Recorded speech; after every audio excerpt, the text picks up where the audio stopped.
ਤੁਸੀਂ ਸੁਣ ਰਹੇ ਹੋ ਖਲੀਲ ਜਿਬਰਾਨ ਦਾ ਨਾਵਲ ਟੁੱਟੇ ਖੰਭ। ਅੰਕ 7ਵਾਂ। ਮਨੁੱਖ ਜੋ ਕੁਝ ਵੀ ਛੁਪ ਛੁਪਾ ਕੇ ਰਾਤ ਦੇ ਹਨੇਰੇ ਵਿੱਚ ਕਰਦਾ ਹੈ, ਦਿਨ ਦਾ ਉਜਾਲਾ ਉਸ ਭੇਦ ਨੂੰ ਖੋਲ ਦੇਵੇਗਾ। 100 ਪਰਦਿਆਂ ਪਿੱਛੇ ਬੋਲੇ ਗਏ ਲਫ਼ਜ਼ ਹਰ ਜ਼ੁਬਾਨ ਤੇ ਆਮ ਚਰਚਾ ਦਾ ਵਿਸ਼ਾ ਬਣ ਜਾਣਗੇ। ਆਪਣੇ ਘਰ ਦੀ ਨੁਕਰੇ ਕੀਤੇ ਕੰਮ ਜੋ ਅਸੀਂ ਲੁਕਾ ਕੇ ਕਰਦੇ ਹਾਂ, ਕੱਲ੍ਹ ਨੂੰ ਹਰ ਗਲੀ ਹਰ ਘਰ ਵਿੱਚ ਆਮ ਲੋਕਾਂ ਦੀ ਜ਼ੁਬਾਨ 'ਤੇ ਹੋਣਗੇ।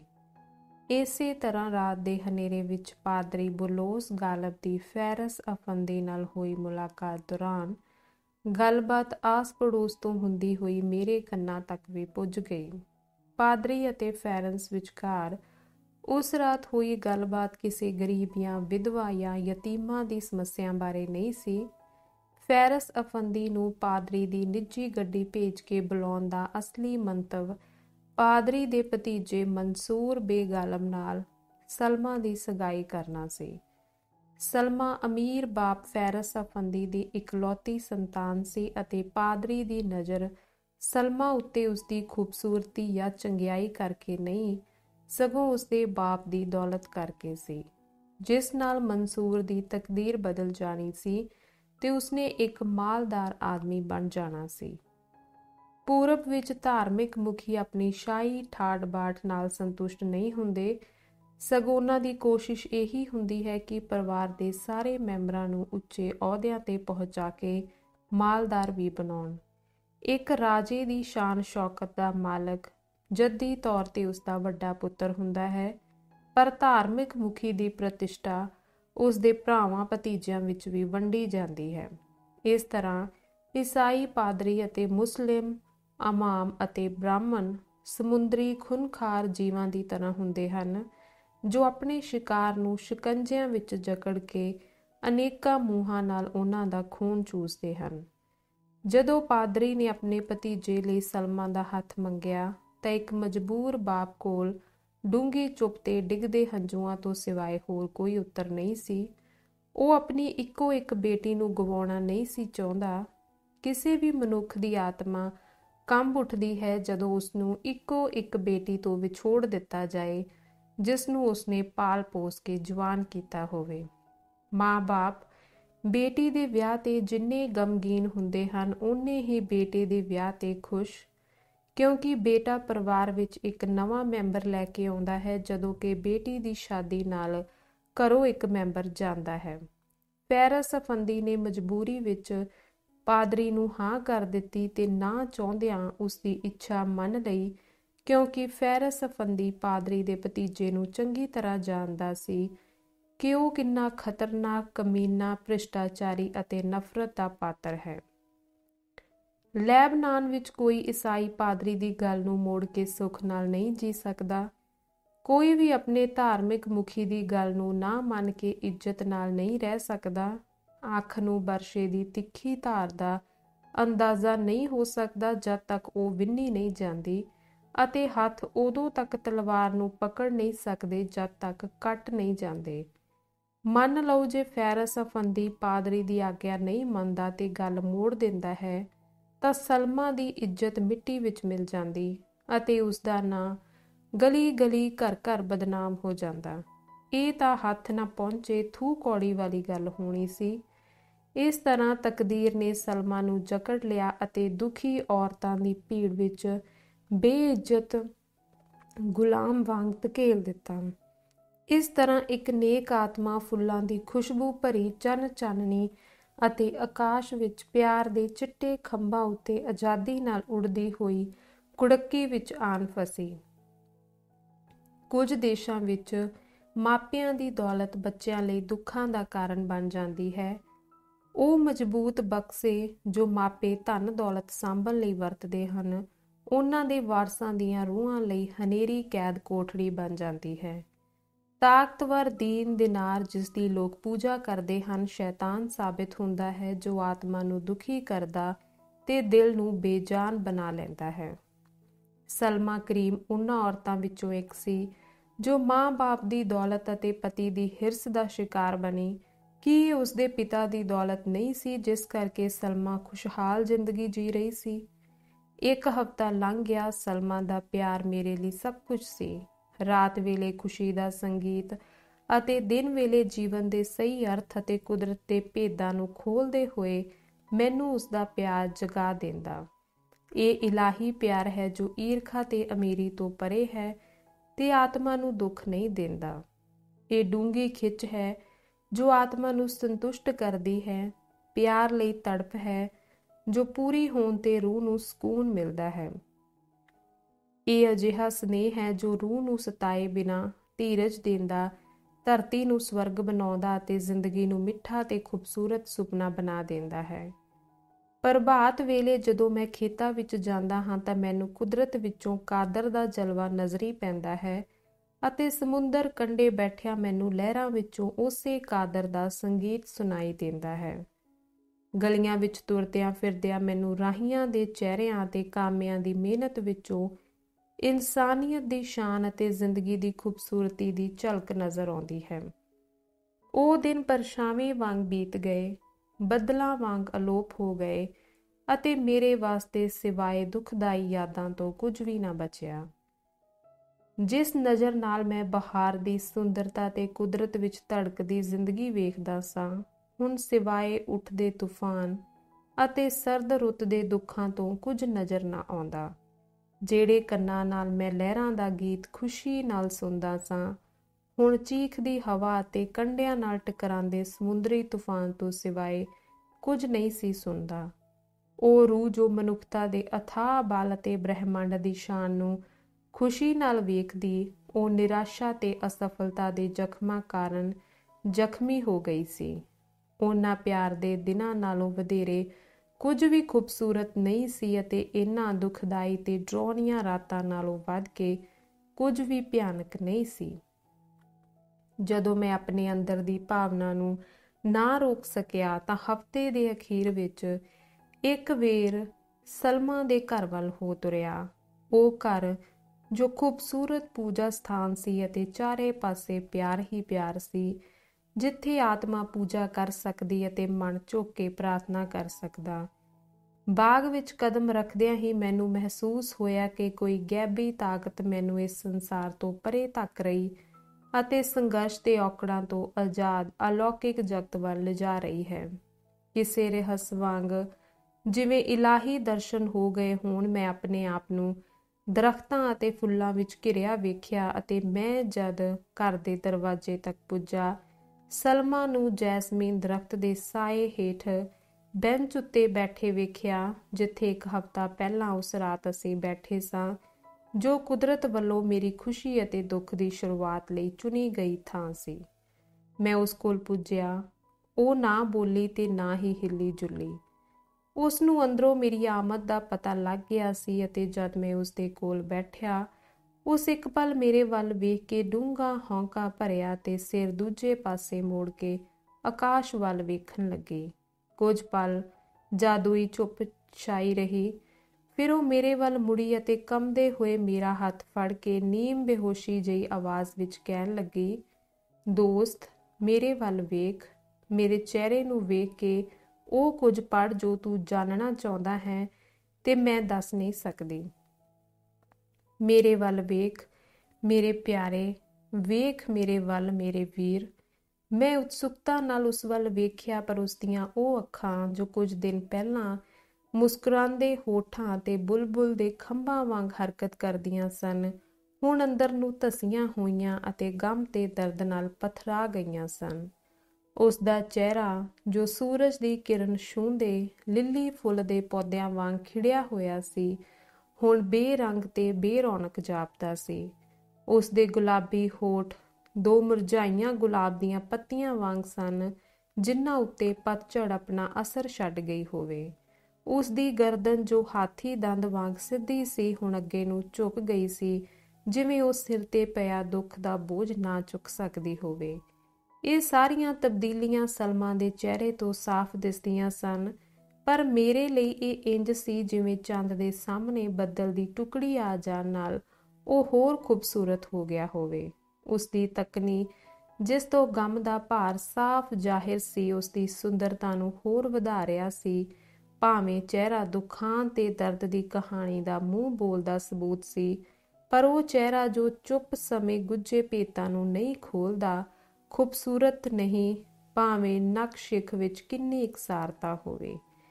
ਪਿਆਲਾ ਉਦੋਂ ਤੱਕ ਸਾਡੇ ਹੋਠਾਂ ਨੂੰ ਲੁਭਾਉਂਦਾ ਨਹੀਂ ਜਦੋਂ ਤੱਕ ਸਾਫ਼ ਬਲੌਰੀ ਸਤਹ ਉੱਤੇ ਸ਼ਰਾਬ ਦਾ ਰੰਗ ਨਹੀਂ ਦਿਸਦਾ। ਉਸ ਸ਼ਾਮ ਸਲਮਾ ਉਸ ਇਲਾਹੀ ਸ਼ਰਾਬ ਦੇ ਭਰੇ ਪਿਆਲੇ ਵਾਂਗ ਸੀ, ਜਿਸ ਵਿੱਚ ਜ਼ਿੰਦਗੀ ਦੀ ਕੁੜੱਤਣ ਤੇ ਮਿਠਾਸ ਰਲੀਆਂ ਮਿਲੀਆਂ ਹੋਣ। ਇਸ ਗੱਲ ਤੋਂ ਬੇਖਬਰ ਉਹ ਪੂਰਬ ਦੀ ਉਸ ਔਰਤ ਵਾਂਗ ਸੀ ਜੋ ਉਦੋਂ ਤੱਕ ਬਾਪ ਦਾ ਘਰ ਨਹੀਂ ਛੱਡਦੀ ਜਦ ਤੱਕ ਪਤੀ ਦੀ ਭਾਰੀ ਪੰਜਾਲੀ ਉਸ ਦੀ ਗਰਦਨ ਵਿੱਚ ਪੈ ਨਹੀਂ ਜਾਂਦੀ, ਜੋ ਮਾਂ ਦਾ ਆਲਿੰਗਨ ਉਦੋਂ ਤੱਕ ਮਾਣਦੀ ਹੈ ਜਦ ਤੱਕ ਉਹ ਸੱਸ ਦੀਆਂ ਸਖਤੀਆਂ ਸਹਿੰਦੀ ਇੱਕ ਗੁਲਾਮ ਵਾਂਗ ਰਹਿਣ ਦੀ ਆਦੀ ਨਹੀਂ ਹੋ ਜਾਂਦੀ। ਮੈਂ ਲਗਾਤਾਰ ਸਲਮਾ ਵੱਲ ਵੇਖਦਾ ਰਿਹਾ, ਉਸ ਦੀ ਮਾਸੂਮ ਆਤਮਾ ਦੀ ਪੁਕਾਰ ਸੁਣਦਾ ਰਿਹਾ ਅਤੇ ਉਸ ਨਾਲ ਦੁਖੀ ਹੁੰਦਾ ਰਿਹਾ ਜਦ ਤੱਕ ਮੈਨੂੰ ਇਹ ਮਹਿਸੂਸ ਨਾ ਹੋਇਆ ਕਿ ਵਕਤ ਬੀਤਦਾ ਜਾ ਰਿਹਾ ਹੈ ਅਤੇ ਬ੍ਰਹਿਮੰਡ ਦੀ ਹੋਂਦ ਹਨੇਰੇ ਵਿੱਚ ਛਿਪਦੀ ਜਾ ਰਹੀ ਹੈ। ਮੈਨੂੰ ਆਪਣੇ ਵੱਲ ਨਿਰੰਤਰ ਝਾਕਦੀਆਂ ਦੋ ਵੱਡੀਆਂ ਵੱਡੀਆਂ ਅੱਖਾਂ ਨਜ਼ਰ ਆ ਰਹੀਆਂ ਅਤੇ ਉਸਦੇ ਠੰਡੇ ਕੰਬਦੇ ਹੱਥ ਵਿੱਚ ਮੇਰਾ ਹੱਥ ਮਹਿਸੂਸ ਹੋ ਰਿਹਾ ਸੀ। ਮੈਂ ਸਲਮਾ ਦੀ ਆਵਾਜ਼ ਸੁਣ ਕੇ ਤ੍ਰਬਕ ਕੇ ਹੋਸ਼ ਵਿੱਚ ਆਇਆ। ਆਓ ਮੇਰੇ ਪਿਆਰੇ, ਆਉਣ ਵਾਲੇ ਭਿਆਨਕ ਭਵਿੱਖ ਬਾਰੇ ਵਿਚਾਰ ਕਰੀਏ। ਮੇਰੇ ਪਿਤਾ ਜੀ ਹੁਣੇ ਹੀ ਮੇਰੇ ਹੋਣ ਵਾਲੇ ਪਤੀ ਨੂੰ ਮਿਲਣ ਗਏ ਹਨ, ਜਿਸ ਨਾਲ ਮੈਂ ਸਾਰੀ ਉਮਰ ਨਰੜੀ ਜਾਣਾ ਹੈ। ਮੇਰਾ ਪਿਤਾ, ਜਿਸ ਨੇ ਦੁਨੀਆ ਵਿੱਚ ਮੇਰੀ ਹੋਂਦ ਕਾਇਮ ਕੀਤੀ, ਉਸ ਆਦਮੀ ਨੂੰ ਮਿਲੇਗਾ ਜਿਸ ਨੂੰ ਦੁਨੀਆ ਨੇ ਮੇਰਾ ਜੀਵਨ ਸਾਥੀ ਪ੍ਰਵਾਨ ਕੀਤਾ ਹੈ। ਇਸ ਸ਼ਹਿਰ ਵਿੱਚ ਮੇਰਾ ਬਜ਼ੁਰਗ ਪਿਤਾ, ਜਿਸ ਨੇ ਮੈਨੂੰ ਪਾਲ ਪੋਸ ਕੇ ਜਵਾਨ ਕੀਤਾ ਹੈ, ਉਸ ਨੌਜਵਾਨ ਨੂੰ ਮਿਲੇਗਾ ਜੋ ਆਉਣ ਵਾਲੇ ਸਾਲਾਂ ਵਿੱਚ ਮੇਰਾ ਜੀਵਨ ਸਾਥੀ ਬਣੇਗਾ। ਅੱਜ ਦੋਵੇਂ ਪਰਿਵਾਰ ਵਿਆਹ ਦੀ ਤਾਰੀਖ ਪੱਕੀ ਕਰਨਗੇ। ਕਿਹੋ ਜਿਹੀ ਅਜੀਬ ਗਰੀਬ ਗੱਲ ਹੈ। ਪਿਛਲੇ ਹਫ਼ਤੇ ਇਸ ਵੇਲੇ ਜੈਸਮੀਨ ਦਰਖਤ ਹੇਠ ਪਹਿਲੀ ਵਾਰ ਪਿਆਰ ਨੇ ਮੇਰੀ ਰੂਹ ਨੂੰ ਆਪਣੇ ਕਲਾਵੇ ਵਿੱਚ ਲਿਆ ਸੀ, ਜਦੋਂ ਕਿ ਤਕਦੀਰ ਉਸ ਵੇਲੇ ਪਾਦਰੀ ਦੇ ਘਰ ਵਿੱਚ ਮੇਰੀ ਜੀਵਨ ਗਾਥਾ ਦਾ ਪਹਿਲਾ ਅੱਖਰ ਲਿਖ ਰਹੀ ਸੀ। ਹੁਣ ਜਦੋਂ ਕਿ ਮੇਰੇ ਪਿਤਾ ਤੇ ਪਤੀ ਵਿਆਹ ਦਾ ਦਿਨ ਪੱਕਾ ਕਰ ਰਹੇ ਹਨ, ਮੈਂ ਵੇਖ ਰਹੀ ਹਾਂ ਕਿ ਮੇਰੀ ਆਤਮਾ ਮੇਰੇ ਦੁਆਲੇ ਇੰਜ ਫੜਫੜਾ ਰਹੀ ਹੈ ਜਿਵੇਂ ਪਿਆਸਾ ਪੰਛੀ ਉਸ ਪਾਣੀ ਦੇ ਚਸ਼ਮੇ ਉੱਤੇ ਮੰਡਰਾ ਰਿਹਾ ਹੋਵੇ ਜਿੱਥੇ ਭੁੱਖਾ ਸੱਪ ਰਖਵਾਲੀ ਕਰ ਰਿਹਾ ਹੋਵੇ। ਉਹ ਕਿਹੀ ਅਜੀਬ ਇਹ ਰਾਤ ਹੈ ਅਤੇ ਕਿੰਨਾ ਡੂੰਘਾ ਇਸ ਦਾ ਭੇਦ ਹੈ। ਇਹ ਲਫ਼ਜ਼ ਸੁਣਦਿਆਂ ਹੀ ਮੈਂ ਮਹਿਸੂਸ ਕੀਤਾ ਕਿ ਉਪਰਾਮਤਾ ਦੇ ਕਾਲੇ ਪਰਛਾਵੇਂ ਸਾਡੇ ਪਿਆਰ ਨੂੰ ਪੁੰਗਰਨ ਤੋਂ ਪਹਿਲਾਂ ਹੀ ਮਰੁੰਡ ਰਹੇ ਸਨ। ਮੈਂ ਉਸਨੂੰ ਹੌਲੀ ਜਿਹੀ ਉੱਤਰ ਦਿੱਤਾ, ਉਹ ਪੰਛੀ ਉਦੋਂ ਤੱਕ ਚਸ਼ਮੇ ਉੱਤੇ ਮੰਡਰਾਂਦਾ ਰਹੇਗਾ ਜਦੋਂ ਤੱਕ ਪਿਆਸ ਉਸਦੀ ਜਾਨ ਨਹੀਂ ਲੈ ਲੈਂਦੀ ਜਾਂ ਉਹ ਸੱਪ ਦੇ ਕਾਬੂ ਵਿੱਚ ਆ ਕੇ ਉਸਦਾ ਸ਼ਿਕਾਰ ਨਹੀਂ ਬਣ ਜਾਂਦਾ। ਉਸਦਾ ਜਵਾਬ ਸੀ, ਨਹੀਂ ਮੇਰੇ ਪ੍ਰੀਤਮ, ਇਹ ਬੁਲਬੁਲ ਉਦੋਂ ਤੱਕ ਜ਼ਿੰਦਾ ਰਹੇਗੀ ਤੇ ਗਾਏਗੀ ਜਦੋਂ ਤੱਕ ਹਨੇਰਾ ਨਹੀਂ ਹੋ ਜਾਂਦਾ, ਜਦੋਂ ਤੱਕ ਬਸੰਤ ਬਹਾਰ ਲੰਘ ਨਹੀਂ ਜਾਂਦੀ, ਜਦੋਂ ਤੱਕ ਦੁਨੀਆ ਖਤਮ ਨਹੀਂ ਹੋ ਜਾਂਦੀ ਅਤੇ ਸਦੀਵਤਾ ਤੱਕ ਗਾਉਂਦੀ ਰਹੇਗੀ। ਉਸਦੀ ਆਵਾਜ਼ ਬੰਦ ਨਹੀਂ ਕੀਤੀ ਜਾ ਸਕਦੀ ਕਿਉਂਕਿ ਉਸਨੇ ਮੈਨੂੰ ਪਿਆਰ ਰਾਹੀਂ ਨਵਾਂ ਜੀਵਨ ਦਿੱਤਾ ਹੈ। ਉਸਦੇ ਖੰਭ ਨਹੀਂ ਤੋੜੇ ਜਾ ਸਕਦੇ ਕਿਉਂਕਿ ਉਹਨਾਂ ਦੀ ਹਰਕਤ ਮੇਰੇ ਦਿਲ ਤੋਂ ਭੁਲੇਖੇ ਦਾ ਪਰਦਾ ਹਟਾਉਂਦੀ ਹੈ। ਮੈਂ ਮੂੰਹ ਵਿੱਚ ਹੀ ਬੁਦਬੁਦਾਇਆ, ਸਲਮਾ ਮੇਰੀ ਪਿਆਰੀ, ਪਿਆਸ ਉਸਨੂੰ ਥਕਾ ਦੇਵੇਗੀ ਅਤੇ ਡਰ ਉਸਦੀ ਜ਼ਿੰਦਗੀ ਖਤਮ ਕਰ ਦੇਵੇਗਾ। ਕੰਬਦੇ ਹੋਠਾਂ ਨਾਲ ਉਸ ਝਟਪਟ ਉੱਤਰ ਦਿੱਤਾ, ਰੂਹ ਦੀ ਪਿਆਸ ਦੁਨਿਆਵੀ ਸ਼ਰਾਬ ਨਾਲੋਂ ਵਧੇਰੇ ਮਿੱਠੀ ਹੈ ਅਤੇ ਆਤਮਾ ਦਾ ਡਰ ਜਿਸਮ ਦੀ ਸੁਰੱਖਿਆ ਨਾਲੋਂ ਵਧੇਰੇ ਪਿਆਰਾ ਹੈ। ਪਰ ਮੇਰੇ ਪ੍ਰੀਤਮ, ਧਿਆਨ ਨਾਲ ਸੁਣ, ਮੈਂ ਇਸ ਵੇਲੇ ਨਵ ਜੀਵਨ ਦੇ ਉਸ ਦਰਵਾਜ਼ੇ ਤੇ ਖੜੀ ਹਾਂ ਜਿਸ ਬਾਰੇ ਮੈਨੂੰ ਕੁਝ ਵੀ ਨਹੀਂ ਪਤਾ। ਮੈਂ ਉਸ ਸੂਰਦਾਸ ਵਾਂਗ ਹਾਂ ਜੋ ਮਹਿਸੂਸ ਕਰਕੇ ਰਸਤਾ ਲੱਭਦਾ ਹੈ, ਇਸ ਤਰ੍ਹਾਂ ਉਹ ਡਿੱਗੇਗਾ ਨਹੀਂ। ਮੇਰੇ ਪਿਤਾ ਦੀ ਦੌਲਤ ਨੇ ਮੈਨੂੰ ਗੁਲਾਮਾਂ ਦੀ ਮੰਡੀ ਵਿੱਚ ਲਿਆ ਖੜਾ ਕੀਤਾ ਹੈ ਅਤੇ ਇਸ ਆਦਮੀ ਨੇ ਮੈਨੂੰ ਖਰੀਦ ਲਿਆ ਹੈ। ਮੈਂ ਨਾ ਉਸਨੂੰ ਜਾਣਦੀ ਤੇ ਨਾ ਹੀ ਪਿਆਰ ਕਰਦੀ ਹਾਂ, ਪਰ ਪਿਆਰ ਕਰਨਾ ਸਿੱਖ ਜਾਵਾਂਗੀ। ਉਸ ਦੀ ਆਗਿਆ ਦਾ ਪਾਲਣ ਕਰਾਂਗੀ, ਸੇਵਾ ਕਰਾਂਗੀ ਤੇ ਉਸਨੂੰ ਖੁਸ਼ ਰੱਖਾਂਗੀ।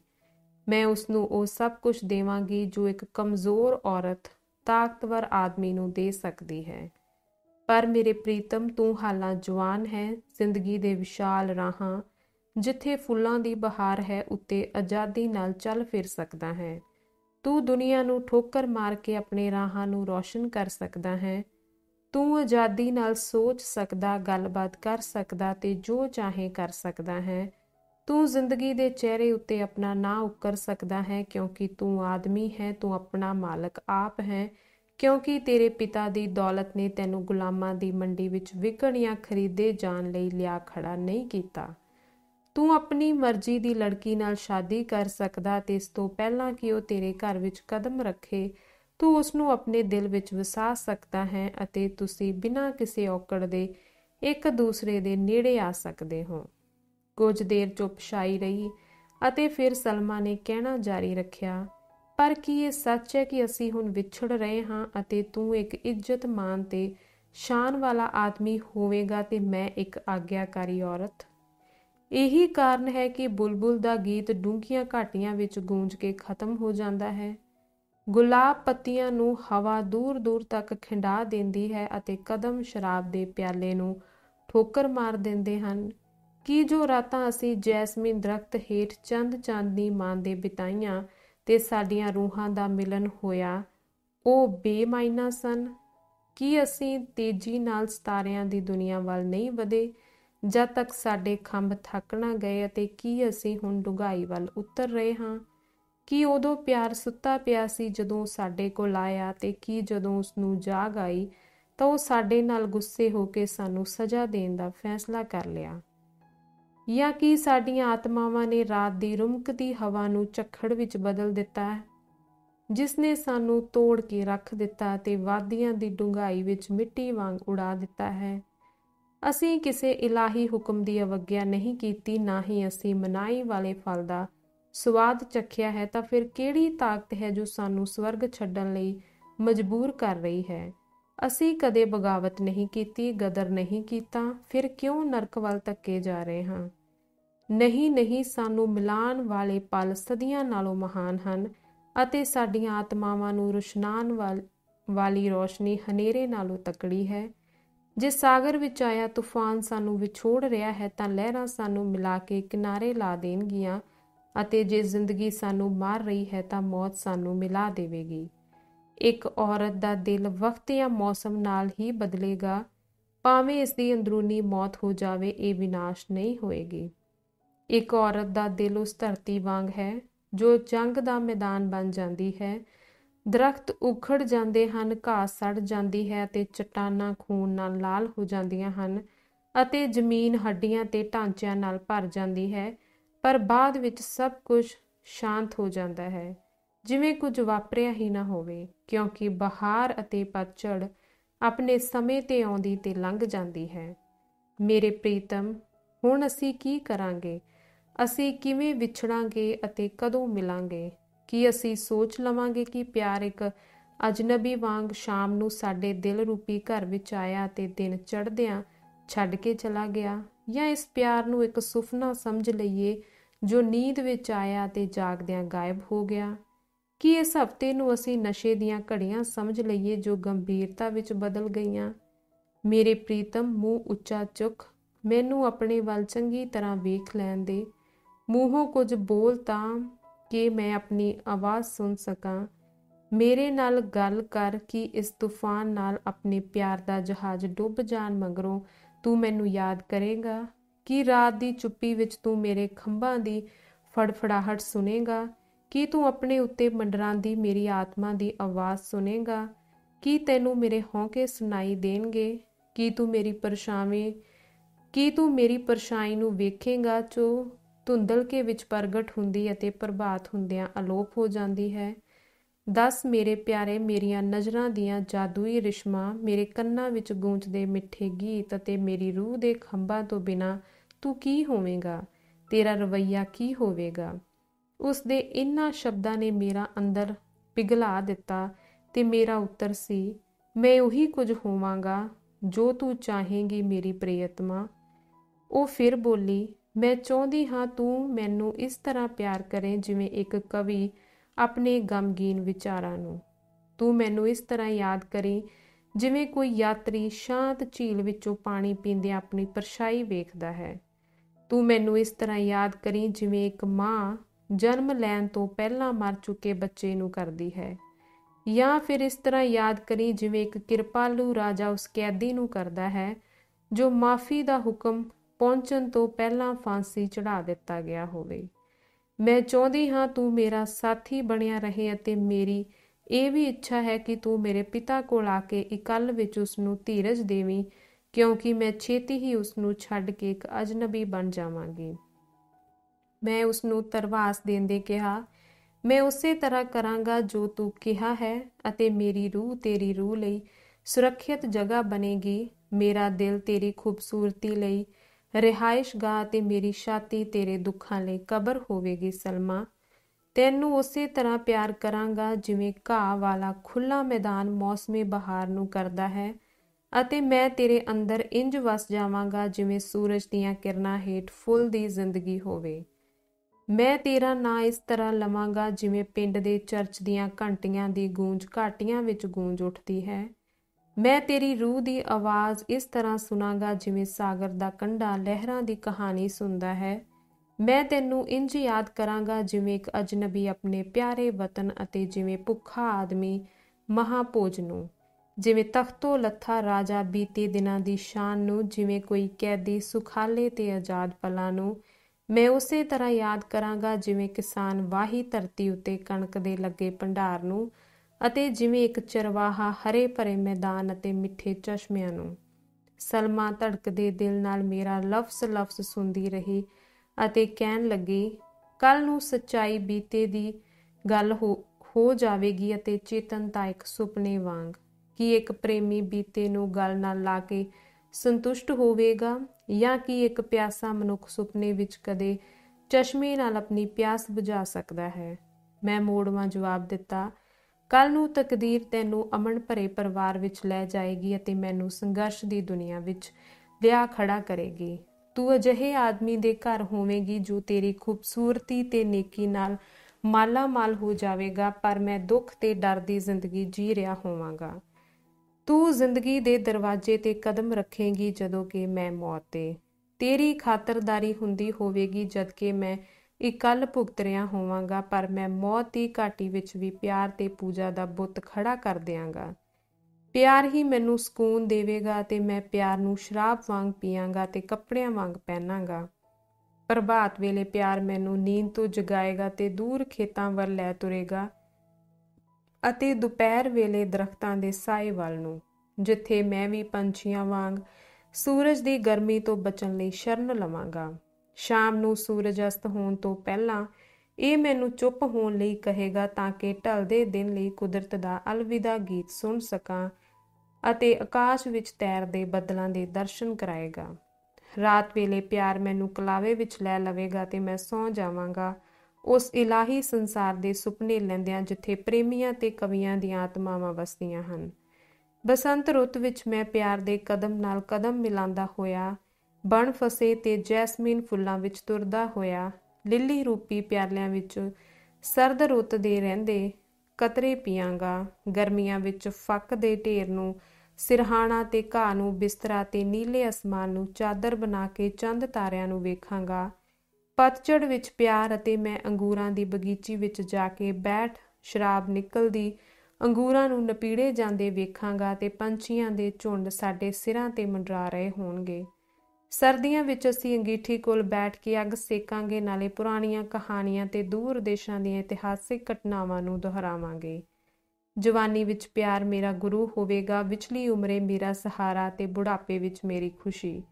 ਮੇਰੀ ਪਿਆਰੀ ਸਲਮਾ, ਪਿਆਰ ਮੇਰੀ ਜ਼ਿੰਦਗੀ ਦੇ ਅੰਤ ਤੱਕ ਮੇਰੇ ਨਾਲ ਰਹੇਗਾ ਤੇ ਮੌਤ ਪਿੱਛੋਂ ਪਰਮਾਤਮਾ ਦਾ ਆਸ਼ੀਰਵਾਦ ਸਾਨੂੰ ਦੁਬਾਰਾ ਮਿਲਾ ਦੇਵੇਗਾ। ਇਹ ਲਫ਼ਜ਼ ਮੇਰੇ ਦਿਲ ਦੀਆਂ ਗਹਿਰਾਈਆਂ ਵਿੱਚੋਂ ਨਿਕਲੇ, ਜਿਵੇਂ ਚੁੱਲ੍ਹੇ ਵਿੱਚੋਂ ਅੱਗ ਦੀਆਂ ਲਪਟਾਂ ਨਿਕਲ ਕੇ ਫਿਰ ਰਾਖ ਬਣ ਕੇ ਅਲੋਪ ਹੋ ਜਾਂਦੀਆਂ ਹਨ। ਸਲਮਾ ਦੇ ਹੰਝੂ ਵਹਿ ਰਹੇ ਸਨ, ਜਿਵੇਂ ਅੱਖਾਂ ਜ਼ੁਬਾਨ ਬਣ ਕੇ ਹੰਝੂਆਂ ਰਾਹੀਂ ਮੇਰੀ ਗੱਲ ਦੀ ਗਵਾਹੀ ਭਰ ਰਹੀਆਂ ਹੋਣ। ਜਿਸ ਇਨਸਾਨ ਨੂੰ ਪਿਆਰ ਰੂਪੀ ਖੰਭ ਨਹੀਂ ਮਿਲੇ, ਉਹ ਬੱਦਲਾਂ ਤੋਂ ਪਾਰ ਉੱਡ ਕੇ ਉਸ ਜਾਦੂਈ ਸੰਸਾਰ ਦੇ ਦਰਸ਼ਨ ਨਹੀਂ ਕਰ ਸਕਦਾ ਜਿਸ ਵਿੱਚ ਮੇਰੀ ਅਤੇ ਸਲਮਾ ਦੀ ਆਤਮਾ ਉਸ ਗਮਗੀਨ ਖੁਸ਼ੀ ਦੇ ਪਲਾਂ ਵਿੱਚ ਇਕੱਠੀ ਵਿਚਰ ਰਹੀ ਸੀ। ਜਿਨ੍ਹਾਂ ਨੂੰ ਪਿਆਰ ਵਿੱਚ ਆਪਣਾ ਆਪਾ ਵਾਰਨਾ ਨਹੀਂ ਆਇਆ, ਉਹ ਪਿਆਰ ਦੇ ਬੁਲਾਵੇ ਅਤੇ ਉਸਦੀ ਆਵਾਜ਼ ਨਹੀਂ ਸੁਣਦੇ। ਇਹ ਕਹਾਣੀ ਉਹਨਾਂ ਲਈ ਨਹੀਂ ਹੈ। ਜੇ ਉਹ ਇਹਨਾਂ ਗੱਲਾਂ ਨੂੰ ਸਮਝ ਵੀ ਜਾਣ ਤਾਂ ਵੀ ਉਹ ਇਹਨਾਂ ਪਿੱਛੇ ਛੁਪੇ ਅਰਥਾਂ, ਜਿਨ੍ਹਾਂ ਨੂੰ ਕਾਗਜ਼ ਉੱਤੇ ਉਤਾਰ ਕੇ ਸ਼ਬਦਾਂ ਦਾ ਜਾਮਾ ਨਹੀਂ ਪਵਾਇਆ ਗਿਆ, ਨੂੰ ਸਮਝਣ ਤੋਂ ਅਸਮਰਥ ਹੋਣਗੇ। ਉਹ ਇਨਸਾਨ ਵੀ ਕੀ ਜਿਸ ਨੇ ਪਿਆਰ ਰੂਪੀ ਪਿਆਲੇ ਵਿੱਚੋਂ ਸ਼ਰਾਬ ਦਾ ਸਵਾਦ ਨਹੀਂ ਚੱਖਿਆ, ਅਤੇ ਉਹ ਆਤਮਾ ਵੀ ਕੀ ਜੋ ਮੰਦਰ ਦੀ ਰੋਸ਼ਨ ਦੇਵੀ ਦੇ ਬੁੱਤ ਅੱਗੇ ਸਨਮਾਨ ਨਾਲ ਖੜੀ ਨਹੀਂ ਹੋਈ। ਇਸ ਦਾ ਰਸਤਾ ਔਰਤਾਂ ਤੇ ਮਰਦਾਂ ਦੇ ਦਿਲਾਂ ਨਾਲ ਅਤੇ ਛੱਤ ਸੁਪਨਿਆਂ ਦੇ ਮੰਡਪ ਦੀ ਬਣੀ ਹੋਈ ਹੈ। ਉਹ ਫੁੱਲ ਵੀ ਕੀ ਜਿਸ ਦੇ ਪੱਤਿਆਂ ਉੱਤੇ ਪ੍ਰਭਾਤ ਨੇ ਤਰੇਲ ਤੁਮਕੇ ਨਾ ਤਰੌਂਕੇ ਹੋਣ। ਉਹ ਝਰਨਾ ਵੀ ਕੀ ਜੋ ਸਮੁੰਦਰ ਵਿੱਚ ਮਿਲਣ ਤੋਂ ਪਹਿਲਾਂ ਹੀ ਰਾਹ ਭੁੱਲ ਜਾਵੇ। ਸਲਮਾ ਨੇ ਚਿਹਰਾ ਉਤਾਂਹ ਚੁੱਕ ਕੇ ਆਕਾਸ਼ ਵੱਲ ਵੇਖਿਆ, ਜਿਸ ਵਿੱਚ ਸਿਤਾਰੇ ਜੜੇ ਹੋਏ ਸਨ। ਉਸਨੇ ਆਪਣੇ ਹੱਥ ਫੈਲਾ ਦਿੱਤੇ, ਅੱਖਾਂ ਫੈਲ ਗਈਆਂ ਅਤੇ ਹੋਂਠ ਕੰਬ ਉੱਠੇ। ਉਸ ਦੇ ਪੀਲੇ ਭੂਖ ਚਿਹਰੇ ਤੋਂ ਗਮ, ਨਿਰਾਸ਼ਾ, ਦਰਦ ਤੇ ਜ਼ਬਰ ਦੇ ਚਿੰਨ੍ਹ ਸਾਫ਼ ਪੜ੍ਹੇ ਜਾ ਸਕਦੇ ਸਨ। ਉਹ ਇੱਕਦਮ ਚੀਕ ਉੱਠੀ, "ਓ ਮੇਰੇ ਮਾਲਕ, ਔਰਤ ਨੇ ਕੀ ਕਸੂਰ ਕੀਤਾ ਹੈ ਜਿਸ ਕਾਰਨ ਤੂੰ ਖਫਾ ਹੋ ਗਿਆ? ਉਸਨੇ ਕੀ ਪਾਪ ਕੀਤਾ ਜੋ ਇਹ ਸਜ਼ਾ ਮਿਲੀ? ਕਿਸ ਜੁਰਮ ਬਦਲੇ ਉਹ ਇਸ ਸਦੀਵੀ ਦੰਡ ਦੀ ਭਾਗੀ ਬਣੀ? ਓ ਮੇਰੇ ਮਾਲਕ, ਤੂੰ ਤਾਕਤਵਰ ਹੈ ਅਤੇ ਮੈਂ ਅਬਲਾ। ਤੂੰ ਮੈਨੂੰ ਇਹ ਦੁੱਖ ਸਹਿਣ ਲਈ ਕਿਉਂ ਬਣਾਇਆ? ਤੂੰ ਮਹਾਨ ਤੇ ਸਰਬਸ਼ਕਤੀਮਾਨ ਹੈ, ਜਦੋਂ ਕਿ ਮੈਂ ਕੁਝ ਵੀ ਨਹੀਂ, ਕੇਵਲ ਇੱਕ ਛੋਟਾ ਜਿਹਾ ਜੀਵ ਤੇਰੇ ਤਖਤ ਸਾਵੇਂ ਰੇਂਗਦਾ ਹੋਇਆ। ਤੂੰ ਮੈਨੂੰ ਆਪਣੇ ਪੈਰਾਂ ਹੇਠ ਕਿਉਂ ਕੁਚਲ ਦਿੱਤਾ? ਤੂੰ ਉੰਬੜਦਾ ਤੂਫਾਨ ਅਤੇ ਮੈਂ ਧੂਲ ਕਣ। ਮੇਰੇ ਮਾਲਕ, ਤੂੰ ਮੈਨੂੰ ਜ਼ਮੀਨ ਉੱਤੇ ਕਿਉਂ ਪਟਕਾ ਮਾਰਿਆ? ਤੂੰ ਸਮਰੱਥ ਹੈ ਤੇ ਮੈਂ ਬੇਆਸਰਾ। ਤੇਰੀ ਮੇਰੇ ਨਾਲ ਕਾਹਦੀ ਲੜਾਈ? ਤੂੰ ਦੂਰਦਰਸ਼ੀ ਤੇ ਮੈਂ ਦੁਨੀਆਦਾਰ। ਤੂੰ ਮੈਨੂੰ ਕਿਉਂ ਤਬਾਹ ਕਰ ਰਿਹਾ ਹੈ? ਤੂੰ ਔਰਤ ਨੂੰ ਪਿਆਰ ਦੀ ਮੂਰਤ ਬਣਾਇਆ ਹੈ ਅਤੇ ਫਿਰ ਕਿਉਂ ਪਿਆਰ ਨਾਲ ਉਸ ਨੂੰ ਤਬਾਹ ਕਰ ਰਿਹਾ ਹੈ? ਆਪਣੇ ਸੱਜੇ ਹੱਥ ਨਾਲ ਤੂੰ ਉਸ ਨੂੰ ਉੱਪਰ ਚੁੱਕਦਾ ਹੈ ਤੇ ਖੱਬੇ ਨਾਲ ਡੂੰਘਾਈਆਂ ਵਿੱਚ ਲਿਆ ਸੁੱਟਦਾ ਹੈ, ਪਰ ਉਹ ਇਸ ਦੇ ਕਾਰਨ ਤੋਂ ਅਭਿੱਜ ਹੈ। ਉਸ ਨੂੰ ਤੂੰ ਇੱਕ ਪਾਸੇ ਜੀਵਨ ਦਾਨ ਦਿੰਦਾ ਹੈ, ਪਰ ਦੂਜੇ ਪਾਸੇ ਦਿਲ ਵਿੱਚ ਮੌਤ ਦੇ ਬੀਜ ਬੋ ਦਿੰਦਾ ਹੈ। ਤੂੰ ਉਸ ਨੂੰ ਖੁਸ਼ੀ ਦੇ ਰਾਹ ਵਿਖਾਉਂਦਾ ਹੈ, ਪਰ ਨਾਲ ਹੀ ਦੁੱਖਾਂ ਦੇ ਰਾਹ ਵੱਲ ਤੋਰ ਦਿੰਦਾ ਹੈ। ਉਸ ਦੀ ਜ਼ੁਬਾਨ ਉੱਤੇ ਖੁਸ਼ੀ ਦੇ ਗੀਤ ਰੱਖਦਾ ਹੈ, ਫਿਰ ਹੋਠਾਂ ਉੱਤੇ ਗਮ ਦੀ ਮੋਹਰ ਲਗਾ ਕੇ ਦੁੱਖ ਨਾਲ ਉਸ ਦੀ ਜੀਭ ਉੱਤੇ ਬੰਨ ਲਗਾ ਦਿੰਦਾ ਹੈ। ਆਪਣੀਆਂ ਰਹੱਸਮਈ ਉਂਗਲਾਂ ਨਾਲ ਉਸ ਦੇ ਜ਼ਖਮਾਂ ਉੱਤੇ ਮਰਮ ਪੱਟੀ ਕਰਦਾ ਹੈ, ਪਰ ਆਪਣੇ ਹੀ ਹੱਥਾਂ ਨਾਲ ਉਸ ਦੀਆਂ ਖੁਸ਼ੀਆਂ ਦੁਆਲੇ ਦੁੱਖਾਂ ਦੀ ਵਲਗਣ ਵੱਲ ਦਿੰਦਾ ਹੈ। ਉਸ ਦੀਆਂ ਰਾਤਾਂ ਖੁਸ਼ੀਆਂ ਤੇ ਅਮਨ ਨਾਲ ਭਰ ਦਿੰਦਾ, ਪਰ ਕੋਲ ਹੀ ਡਰ ਤੇ ਔਂਕੜਾਂ ਦੀਆਂ ਕੜੀਆਂ ਖੜੀਆਂ ਕਰ ਦਿੰਦਾ ਹੈ। ਆਪਣੀ ਇੱਛਾ ਨਾਲ ਤੂੰ ਉਸ ਦੀ ਪਿਆਰ ਭਾਵਨਾ ਨੂੰ ਉਤੇਜਿਤ ਕਰਦਾ ਅਤੇ ਉਹੀ ਪਿਆਰ ਸ਼ਰਮ ਦਾ ਕਾਰਨ ਬਣਦਾ ਹੈ। ਆਪਣੀ ਇੱਛਾ ਨਾਲ ਤੂੰ ਉਸ ਨੂੰ ਜਗਤ ਦੀ ਖੂਬਸੂਰਤੀ ਦੇ ਦਰਸ਼ਨ ਕਰਾਉਂਦਾ ਹੈ, ਪਰ ਸੁੰਦਰਤਾ ਲਈ ਉਸ ਦਾ ਪਿਆਰ ਉਸ ਲਈ ਤਬਾਹੀ ਦਾ ਕਾਰਨ ਬਣਦਾ ਹੈ। ਤੂੰ ਉਸ ਨੂੰ ਮੌਤ ਦੇ ਪਿਆਲੇ ਵਿੱਚੋਂ ਜ਼ਿੰਦਗੀ ਦਾ ਅੰਮ੍ਰਿਤ ਪਿਲਾਉਂਦਾ ਹੈ ਅਤੇ ਜ਼ਿੰਦਗੀ ਦੇ ਪਿਆਲੇ ਵਿੱਚੋਂ ਮੌਤ ਦਾ। ਤੂੰ ਉਸ ਨੂੰ ਹੰਝੂਆਂ ਰਾਹੀਂ ਪਵਿੱਤਰ ਕਰਦਾ ਹੈ ਅਤੇ ਹੰਝੂਆਂ ਵਿੱਚ ਉਸ ਦੀ ਜ਼ਿੰਦਗੀ ਰੁੜ ਜਾਂਦੀ ਹੈ। ਓ ਮਾਲਕ, ਤੂੰ ਮੇਰੀਆਂ ਅੱਖਾਂ ਵਿੱਚ ਪਿਆਰ ਦੀ ਜੋਤ ਜਗਾਈ ਅਤੇ ਇਸੇ ਪਿਆਰ ਨਾਲ ਅੱਖਾਂ ਦੀ ਜੋਤ ਖੋਹ ਲਈ। ਤੂੰ ਮੈਨੂੰ ਆਪਣੇ ਹੋਠਾਂ ਦਾ ਚੁੰਮਣ ਦਿੱਤਾ, ਪਰ ਮਜ਼ਬੂਤ ਹੱਥਾਂ ਨਾਲ ਪਰੇ ਧੱਕ ਦਿੱਤਾ। ਤੂੰ ਮੇਰੇ ਦਿਲ ਦੀ ਫੁਲਵਾੜੀ ਵਿੱਚ ਚਿੱਟਾ ਗੁਲਾਬ ਬੀਜਿਆ, ਪਰ ਗੁਲਾਬ ਦੁਆਲੇ ਕੰਡਿਆਂ ਦੀ ਵਾੜ ਲਗਾ ਦਿੱਤੀ। ਤੂੰ ਮੇਰੇ ਵਰਤਮਾਨ ਨੂੰ ਉਸ ਨੌਜਵਾਨ ਦੀ ਆਤਮਾ ਨਾਲ ਜੋੜ ਦਿੱਤਾ ਹੈ ਜਿਸ ਨੂੰ ਮੈਂ ਪਿਆਰ ਕਰਦੀ ਹਾਂ, ਪਰ ਮੇਰੀ ਜ਼ਿੰਦਗੀ ਨੂੰ ਅਣਜਾਣ ਆਦਮੀ ਦੇ ਜਿਸਮ ਨਾਲ। ਮੇਰੀ ਮਦਦ ਕਰ ਮੇਰੇ ਮਾਲਕ, ਇਸ ਸੰਘਰਸ਼ ਵਿੱਚੋਂ ਮੈਨੂੰ ਕੱਢ ਅਤੇ ਮੈਨੂੰ ਮੌਤ ਤੱਕ ਸੱਚਾਈ ਤੇ ਨੇਕੀ ਦਾ ਜੀਵਨ ਬਖਸ਼। ਤੂੰ ਸਭ ਕੁਝ ਕਰਨ ਦੇ ਸਮਰੱਥ ਹੈ ਮੇਰੇ ਮਾਲਕ। ਚੁੱਪ ਛਾਈ ਰਹੀ ਸਲਮਾ ਦਾ ਪੀਲਾ ਤੇ ਕਮਜ਼ੋਰ ਚਿਹਰਾ ਹੇਠਾਂ ਵੱਲ ਝੁਕਿਆ, ਬਾਹਾਂ ਨੀਵੀਆਂ ਕੀਤੀਆਂ, ਸਿਰ ਝੁਕ ਗਿਆ। ਮੈਨੂੰ ਇੰਜ ਲੱਗਿਆ ਜਿਵੇਂ ਤੂਫਾਨ ਨੇ ਦਰਖਤ ਨਾਲੋਂ ਟਾਹਣੀ ਤੋੜ ਕੇ ਤਬਾਹ ਹੋਣ ਲਈ ਸੁੱਟ ਦਿੱਤੀ ਹੋਵੇ। ਮੈਂ ਉਸ ਦਾ ਠੰਡਾ ਯੱਖ ਹੱਥ 'ਚ ਫੜ ਕੇ ਚੁੰਮ ਲਿਆ, ਪਰ ਮੈਂ ਜਦੋਂ ਉਸ ਨੂੰ ਹੌਸਲਾ ਦੇ ਰਿਹਾ ਸਾਂ ਤਾਂ ਜਾਪਿਆ ਕਿ ਉਸ ਨਾਲੋਂ ਵਧੇਰੇ ਮੈਨੂੰ ਹੌਸਲੇ ਦੀ ਲੋੜ ਹੈ। ਆਪਣੀ ਕਿਸਮਤ ਬਾਰੇ ਸੋਚ ਕੇ ਮੈਂ ਚੁੱਪ ਰਹਿ ਕੇ ਆਪਣੇ ਦਿਲ ਦੀ ਧੜਕਣ ਸੁਣਦਾ ਰਿਹਾ। ਸਾਡੇ ਵਿੱਚੋਂ ਕੋਈ ਵੀ ਕੁਝ ਨਾ ਬੋਲਿਆ।